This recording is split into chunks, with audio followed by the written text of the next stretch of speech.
की तरह दुनियापुर में भी इंसदाद पोलियो मुहिम का सिलसिला जारी है। असिस्टेंट कमिश्नर सैयद वसीम हसन ने तहसील भर के दौरे करके टीमों को चेक किया। मजीद देखते हैं डॉक्टर कासिम अब्बास बलोच की इस रिपोर्ट में। दूसरे शहरों की तरह दुनियापुर में भी इंसदाद पोलियो मुहिम जारी है।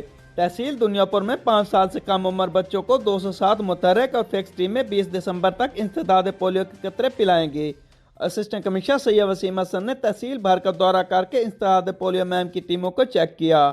असिस्टेंट कमिश्नर सैयद वसीम हसन का इस मौके पर कहना था कि पोलियो वैक्सीन का एक कतरा बच्चे की सेहतमंदाना जिंदगी की जमानत है। पोलियो वैक्सीन पिलाने के लिए मतलूबा हदफ को 100% यकीनी बनाया जाएगा।